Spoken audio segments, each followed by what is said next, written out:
de oftalmología. Ustedes saben muy bien que hemos tenido contratiempos, pero continuamos.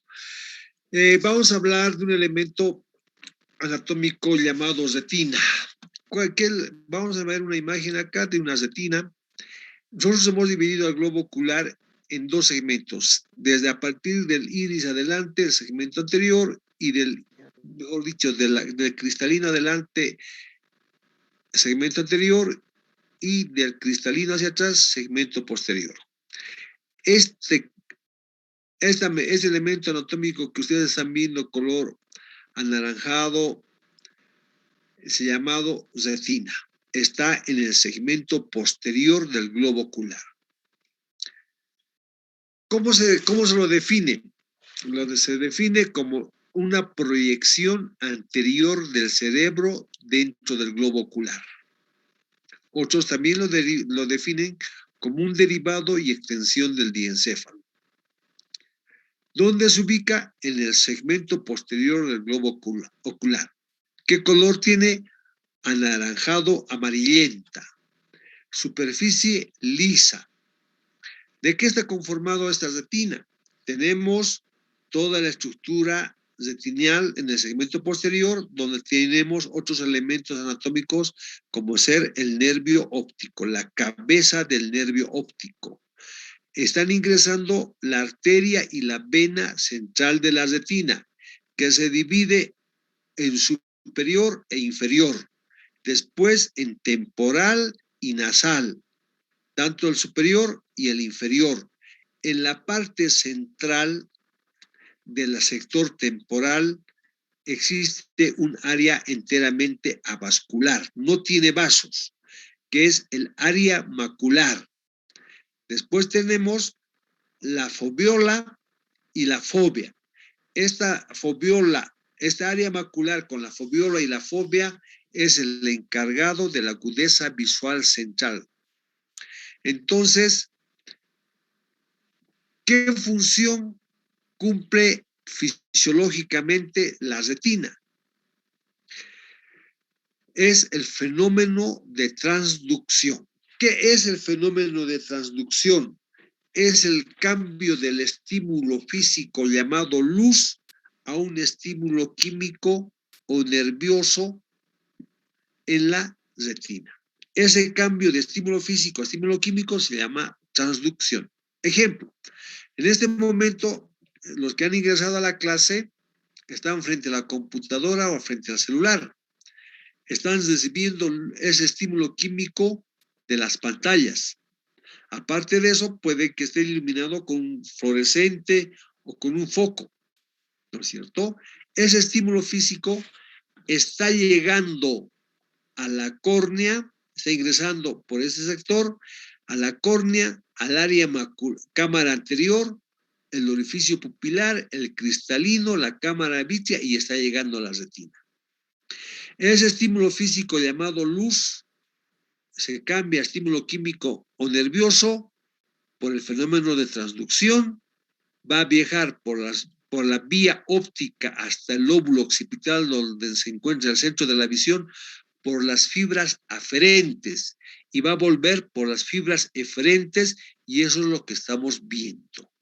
Yo estoy viendo al frente, está el televisor, está la lámpara, está la computadora, está el bolígrafo, el cuaderno, está ingresando en milésimas de segundo la luz y está volviendo y nos está dando la imagen.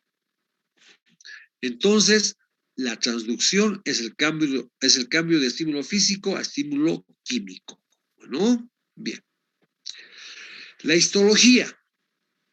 En la retina, como he dicho, que se produce el fenómeno de transducción, llega la luz y muestra enumerar las capas desde el epitelio pigmentario de la retina. Después tenemos los bastones, que son los encargados de la visión nocturna, los conos, encargados de la visión diurna. Después tenemos otra célula llamada células bipolares. La unión se llama capa plexiforme externa, la unión de estas dos células. Después, las células bipolares con las células ganglionares llegan a formar la capa plexiforme interna. Estas células ganglionares tienen una capa de fibras nerviosas.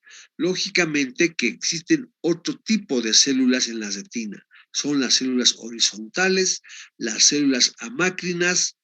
Es por eso que la retina es una estructura sumamente compleja.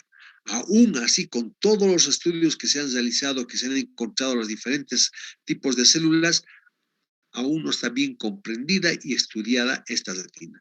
En oftalmología, como ya hay subespecialidades, existen oftalmólogos que se dedican solamente a la retina y se los llama retinólogos. Hemos dicho que para que una persona vea bien tiene que producirse en la transducción. La luz que viene del infinito tiene que llegar a la retina. Pero ¿qué pasa en un ojo pequeño, hipermétrope, chiquitito, menos de 23 milímetros? La luz que viene del infinito llega detrás de la retina. Ese hipermétrope no ha de ver bien, porque no hay el fenómeno de transducción. En el miope, la longitud antero-posterior es mayor a 23. Entonces la luz que está viniendo del infinito va a llegar delante de la retina. Por eso el miope no ve bien de lejos, porque no está produciéndose el fenómeno de transducción correctamente. Patologías. La primera patología que hemos de desarrollar es la retinopatía diabética. ¿Cómo definimos a la retinopatía diabética?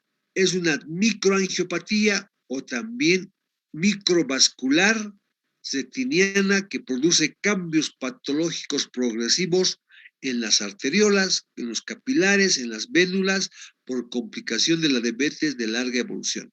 Entonces, es una alteración microvascular que va a afectar a los vasos de la retina, tanto a los temporales, a los nasales, ¿ya?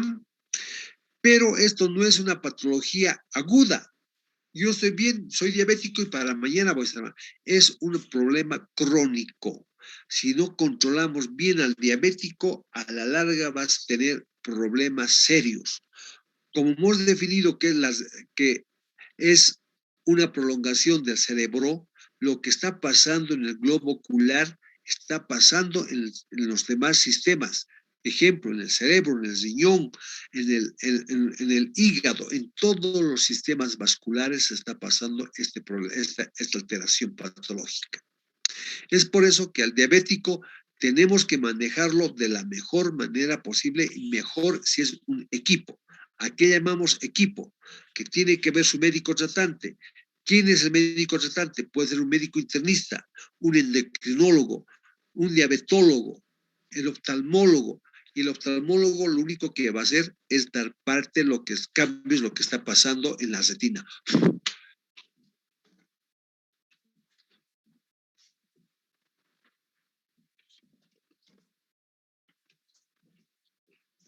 Lo que está sucediendo en la retina está pasando en el cerebro. Nosotros lo único que hacemos es informar los cambios que está produciéndose, ¿ya? Entonces, siempre hay que manejarlo en forma integral. Y aquí juega un rol muy importante el psicólogo, porque el diabético cuando empieza a producirse problemas sistémicos empieza a tener depresiones y el psicólogo juega un rol importante. Entonces siempre en el Bracamonte tenemos equipos bien formados para manejar esta patología llamada diabetes, que es la primera causa de ceguera a nivel mundial. Datos epidemiológicos, siempre es bilateral. Un ojo puede ser más afectado que el otro, sí. Y otro riesgo que es que tienen que saber que si el diabético es hipertenso, esta hipertensión es un factor de riesgo para el desarrollo y progresión de la retinopatía diabética. Hemos dicho que es la causa más importante de ceguera adquirida en el mundo. Cuando un diabético viene, nunca piden ustedes fondo de ojo. Eso que quiero que quede muy claro. Muchas veces nos mandan interconsultas de medicina interna o de endocrinología, solicito examen de fondo de ojo. No, Al diabético hay que hacerle un examen oftalmológico completo, que consiste en toma de la agudeza visual de lejos y de cerca, sin corrección, con corrección, hacerle un test de Amsler, que es una cuadrícula en un papelito para determinar si tiene problemas de maculopatías. Cuando una persona ve este test de Amsler ondulado, quiere decir que ya está afectándose la mácula. Test de la visión de los colores, visión discromatopsias, y hay que hacerle un examen minucioso del segmento anterior y de los anexos. Entonces, que quede claro, cuando ustedes soliciten un examen a un diabético por oftalmología, nunca soliciten fondo de ojo, pidan valoración oftalmológica, porque hay que hacerle un examen completo de todo lo que es el aparato visual. Fisiopatología de la retinopatía diabética. Va a haber una alteración circulatoria a nivel capilar. En las paredes vasculares ha de haber una disminución de los pericitos, aumento de la agregación plaquetaria, aumento del espesor de la membrana basal del vaso, alteración de la permeabilidad con microaneurismas y cierre de la red capilar superficial. Entonces, cuando hacemos el examen de fondo de la retina, ¿qué vamos a ir encontrando? Primeramente vamos a encontrar microaneurismas. Va a salir un elemento, un exudado, va a haber los exudados algodonosos duros. En un sector, mientras más evoluciona, se va a diseminar por toda la retina. Va a reventar este microaneurisma, hemorragias, primero puntiformes, después en llama, después de mayor tamaño. Edema de retina, neovascularización, por último, desprendimiento de retina con pérdida irreversible de la visión. Entonces, vamos a ir desglosando esta patología. El oftalmólogo tiene diferentes tipos de exámenes. Un examen que es el oftalmoscopio directo, con el oftalmoscopio. Después tenemos la oftalmoscopía binocular indirecta, que es este estudio. Si nos colocamos un casco, vemos una lupa de 90 y examinamos la retina. La retinofluorescenografía, que consiste en inyectar un colorante en la flexura del codo, sacamos unas fotografías del fondo de ojo y nos va a dar cómo están esos vasos, si están sangrando, en qué sector está sangrando, qué tamaño es la hemorragia. A eso llamamos retinofluorescenografía. Y por último tenemos la tomografía de coherencia óptica, que es el OCT. En el Bracamonte tenemos el OCT, que es un equipo de calidad que nos da cómo está esa retina. Aquí tenemos una imagen de la retina. Nos van a dar las capas de la retina, nos van a dar las alteraciones que se están produciendo en esa retina. Esto es un agujero macular, por ejemplo. ¿Ya? A eso le llamamos tomografía de coherencia óptica o OCT. Existen clasificaciones. Hay una clasificación de escala internacional para determinar la severidad de la retinopatía diabética. En esta primera imagen vamos a ver una retina normal, que no tiene ningún problema ni diabético ni de hipertensión. Una retina normal, una persona normal, sin ninguna alteración. El nervio óptico, las arterias, las venas, las divisiones temporales, nasales, el área macular, no hay ninguna lesión. Pero el paciente tiene diabetes, va a empezar, si no se maneja bien, correctamente al diabético, va a empezar con retinopatía diabética no proliferativa leve. Van a empezar los microneurismas. ¿Qué son los microneurismas? Son dilataciones vasculares. El paciente no se maneja bien, no hace lo que indica el médico tratante, no se alimenta bien, está con alteraciones, es la retinopatía diabética no proliferativa moderada. ¿Qué va a aparecer? Microaneurismas y exudados. Estas manchas blancas diseminadas van a ir aumentando en mayor cantidad, en mayor lugar, se llama retinopatía diabética no proliferativa. ¿Ya? Después tenemos la retinopatía diabética no proliferativa severa, y ha de haber mayor cantidad de alteración, microaneurismas, microhemorragias, tortuosidades venosas, irmas. Miren cómo esta retina está teniendo alteraciones severas, hemorragias en área macular, exudados. Entonces, este ojito está sufriendo. ¿Y por qué se produce este fenómeno? Porque el paciente diabético no se está controlando bien su diabetes. No se está controlando bien tanto su medicación ni la alimentación, que tiene que estar manejada por un especialista, que tiene que cuidarse bien. Y para evitar que llegara a esta situación, el diabético tiene que hacer caso a su médico e ir permanentemente, y cuando se lo indica, a su consulta para sus controles, que son muy importantes. Aquí tenemos una retinopatía diabética proliferativa, no con neovascularizaciones, hemorragias retinales y hemorragias vítreas. ¿Qué quiere decir eso? Que el paciente no está haciendo su tratamiento correspondiente. Y lo que está pasando en esta retina, sangrados, exudados, todo, está pasando en todo el sistema orgánico. Como es el único lugar donde se puede ver los vasos, cómo están comportándose, por eso nos piden la interconsulta de oftalmología. Lo que está pasando acá, está pasando en el cerebro, está pasando en el riñón, en los miembros inferiores, miembros superiores, en toda la estructura sistémica.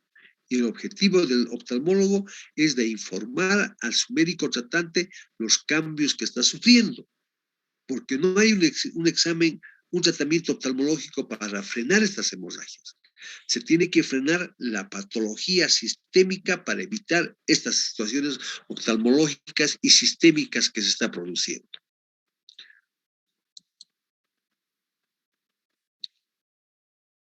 Entonces, el tratamiento médico local no existe. El tratamiento médico sistémico es el control de la diabéticas por el control de la diabetes por el médico tratante. Será el médico internista, el endocrinólogo o el diabetólogo. Control de lípidos, triglicéridos, control estricto de la glucosa y de la hemoglobina glicosilada A1C. Entonces hay que manejarlo muy bien al paciente. Y lo muy importante es el control de la presión arterial sistémica. Eliminación de los exotóxicos, tabaco, alcohol. Tiene que tener una vida sana el paciente. Ahí hay que darle antiagregantes plaquetarios, la ciclopidina, disminuyen los aneurismas. Hay que administrar sistemáticamente el ácido acetilsalicílico, o llamado también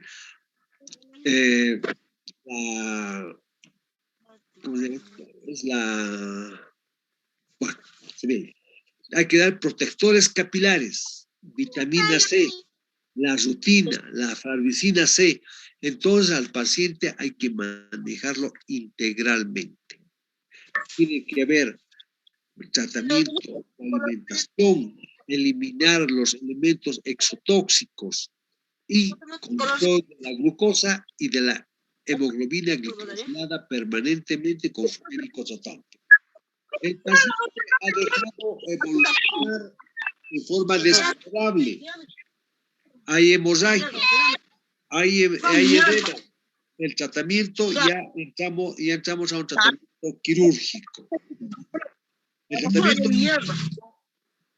¿qué? La administración. A ver, por favor, señoritas y jóvenes, controlen un poquito a ese bebé. Es la administración de la Avastin. Es una inyección intravítrea que es un anticuerpo monoclonal para cuidar esos vasos. No hace el tratamiento el paciente como corresponde, hay que hacer láser. Láser primero se hace en los sectores donde se van haciendo, donde está habiendo hemorragias, y por último llegamos a una panfotocoagulación, que es la aplicación total del láser a nivel de toda la retina, y por último vamos a ir colocándole si llega un desprendimiento de la retina, iremos haciendo el tratamiento como corresponde. Miren acá la aplicación de láser, todito. El área macular está respetando. Lo mismo acá. Todito la retina está haciendo, menos el área macular, que es la encargada de la agudeza visual central. Ha avanzado más, no se ha cuidado el paciente, hay que ir a hacer la panfotocoagulación al área macular más. Lógico que esto le va a sacar en forma irreversible la agudeza visual. Y lo que está pasando en el ojito está pasando en todo el sistema. Entonces, cuando se empieza a tratar al paciente con diabetes, nos hacen la primera interconsulta, hay que informar y decirle que es una enfermedad crónica. Si es tratada adecuadamente en la parte sistémica, puede prevenir la pérdida de la visión en el 97% de los casos. Entonces, el primer tratamiento, los primeros días de consulta del diabético con el médico tratante, hay que informarle todas las alteraciones que pueda tener si no hace lo que el médico tratante le va a indicar. Que si, también hay que informarle que si hay problemas ya retinales con la fotocoagulación, esto puede seguir avanzando. Si no se empieza la parte sistémica. Y las pacientes embarazadas deben realizarse controles mucho más seguidos y controles más estrictos. Hemos dicho que nunca pidan fondo de ojo, pidan valoración por oftalmología. Tenemos que tomar agudeza visual de los colores, porque también nos puede producir problemas a nivel del párpado. Pacientes con urzuelo, blefaritis, ante el asma, facitis necrosante, en la conjuntiva, microaneurisma, dilatación venosa, en el sistema central, ojo seco, en la córnea, keratitis, erosiones, en el iris, rubiosis, en el cristalino, cataratas, glaucomas. Por último, en el vitrio, hemorragias del vitrio y producidos desprendimiento de retina. Es por eso siempre al diabético hay que controlar en forma completa la parte del sistema o el aparato visual. Retinopatía hipertensiva. Definición. Es una alteración vascular con degeneración de la retina, de la coroides, nervio óptico, secundaria al aumento de la hipertensión arterial sistémica. Etiología, aumento de la hipertensión arterial, mayor de 170 a 95 milímetros de mercurio. Entonces, en esto juega el rol importante el médico tratante. Tiene que descubrir si es un aumento de la hipertensión por origen renal, con las diferentes patologías que pueden tener, de origen vascular, origen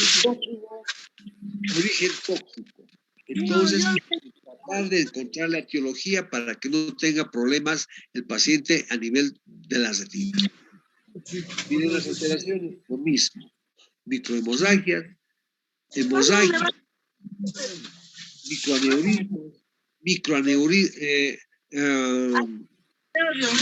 sistemas de retina, exudados, primero en un cuadrante, en toda la retina. Entonces siempre hay que evitar de llegar a estos cuadros que son de difícil resolución. Y por último va a haber un problema a nivel del área macular. Entonces, como es un problema crónico, va a ir por grados, dependiendo de la cantidad de presión arterial que tenga el paciente. Grado 1, cuando la presión arterial está en 130-100. Grado 2, 220-120. Grado 3, mayor de 230-130. Grado 4, 240-150. Entonces, acá, para que no haya problemas a nivel retinal, su médico tratante tiene que manejarlo meticulosamente y sistemáticamente la presión arterial del paciente hipertenso, para no llegar a la pérdida irreversible de la visión. Y cuando hay ¿y por qué existe una alteración, una disminución de la agudeza visual? Porque ha de haber una alteración macular con lesión de los fotorreceptores. de los conos y de los bastones. Van a morir. Por lo tanto, ese paciente ha de perder en forma irreversible la visión. Entonces, el tratamiento es el control estricto de la presión arterial por el médico tratante. Lo único que hace el oftalmólogo es dar informes cómo está ese fondo de ojo y cómo está comprometiéndose la arteria y la vena central de la retina. Retinopatía del embarazo tóxico, esto puede haber. Esta patología antes era frecuente, ahora ya no se ve. ¿Por qué? Porque todos los embarazos tienen que ser atendidos con el parto gratuito para que no tengan este problema de la retinopatía del embarazo tóxico, que es la eclampsia. Primero es la preeclampsia y después la eclampsia. Todo nuevamente, exudados, hemorragias, desprendimientos de retina, todas esas cosas. Entonces, a la embarazada que los médicos, primeramente, sus primeras consultas con el médico general, después el ginecólogo o el obstetra que lo tiene que manejar para evitar que no haya este problema. Desprendimiento de retina. Definición. ¿Cómo se define el desprendimiento de la retina? Es la separación del epitelio pigmentario del neuroepitelio con presencia del líquido subretinal. No es la separación de la retina de la coroides. Entonces, es la separación del epitelio pigmentario del neuroepitelio con presencia del líquido subretinal. Clasifica en regmatógeno y no regmatógeno. Pueden ser espontáneas o traumáticas. Pueden ser por una asociación a enfermedades oculares, que pueden ser miopías elevadas. El ojo normalmente tiene una longitud de 23, el miope 24, 25. Al estirarse el globo ocular puede producir un desprendimiento de retina, un traumatismo directo al globo ocular, una uveitis, una hipertensión, una diabetes, un retinoblastoma, que es un tumor maligno de la retina que nos puede producir desprendimientos de retina. Entonces, cuando viene el paciente hay que hacer un examen minucioso para diagnosticar y hacer el tratamiento lo más rápido posible para evitar este problema que es a veces que saca la visión en forma definitiva. Cuando empieza este problema del desprendimiento de retina, va a haber síntomas y signos. Muchos miopes tienen fosfenos, fotopsias, ven luces, miodesopsias, ven mosquitas, unas cositas negritas como puntitos que van aumentando de tamaño. Entonces hay que hacerle un examen bien minucioso para evitar el desprendimiento de retina. Y cuando pierde la vista, es una pérdida brusca de la agudeza visual. Hoy estoy bien, mañana estoy mal. No veo, doctor, con este ojo. Es como si me hubiese bajado una cortina. Desprendimiento de retina superior. Es como si me hubiese subido una pared delante de mis ojos, doctor, cuando hay un desprendimiento de retina inferior. Entonces, hacemos la oftalmoscopía y vamos a ver en forma directa el desprendimiento de retina blanca con una superficie arrugosa. Puede ser un ojo o pueden ser dos ojos. ¿Y cómo hacemos el diagnóstico? Con tomas de la agudeza visual que no ha de ver, porque se ha desprendido la retina, no hay el fenómeno de transducción. La oftalmoscopía binocular indirecta, la biomicroscopía, la retinofluorescenografía, la ecografía y por último, la tomografía. Y el tratamiento es vitrectomía por pars plana, cerclaje escleral, se lo coloca un cerclaje alrededor del ojo para nuevamente tratar de apegar y se lo inyecta el perfluorocarbono en el vitro para que se apegue nuevamente esa retina en el globo, que se apegue nuevamente para que evitar que esto se prolongue más. Mientras más rápido se hace el diagnóstico, inmediatamente hay que derivar a un centro de alta complejidad oftalmológica donde existan el retinólogo para que le haga el tratamiento, cosa que el pronóstico sea mucho más favorable. Aquí está la retina desprendida. Retina desprendida. retina desprendida. Aquí está haciendo el tratamiento, el médico tratante, está colocando el perfluorocarbono, le va a colocar un cerclaje escleral, verá qué es lo que va a hacer, en qué sector se ha empezado a desprender para ir acomodando toda la instrumentación para que vuelva a pegarse esa retina. Retinoblastoma. La retinoblastoma se define como un tumor ocular interno de las células retinales que es más frecuente en los niños y es un tumor maligno. ¿Qué signo va a deber? La leucocoria. ¿Qué es la leucocoria? Cuando vemos el centro de la pupila, un reflejo pupilar blanco. Ahí hay que hacer el diagnóstico con una catarata congénita, con un problema de córnea, una cosa blanca, y no hay el rojo, hay el blanco cosa. La etiología es hereditaria, es autosómica dominante con penetrancia incompleta. Es importante hacer un estudio genético para asesorar a los padres sobre el riesgo de otro hijo con este problema. Estudiar a los hermanos de ambos padres, del papá y de la mamá. La incidencia es bilateral, un 30%, nos va a producir un estrabismo, va a haber un desprendimiento de retina exudativa y la evolución es invasión. Nos va a invadir a la coroides, nos va a invadir al nervio óptico, a la órbita y al cerebro. Va a comprometer la vida del paciente. Y el tratamiento siempre hay que manejarlo con un especialista en aplicación de radioterapias, con un oncólogo. Se lo aplica unas placas de cobaltoterapia que se llama para eliminar ese tumor. Pero cuando va avanzando, muchas veces es mejor hacerle una enucleación. ¿Qué es la enucleación?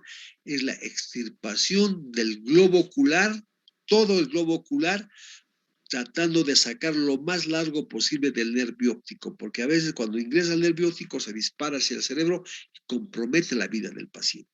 Entonces hay que tomar tratamientos decisivos y bien profundos. Lo mejor a veces es ingresar directamente a la enucleación. ¿Ya? Entonces, con eso concluimos el tema de retina. Quiero informarles que hoy en la tarde nos hemos reunido con su compañera y estaba con una amiga de ella y con el representante del grupo B.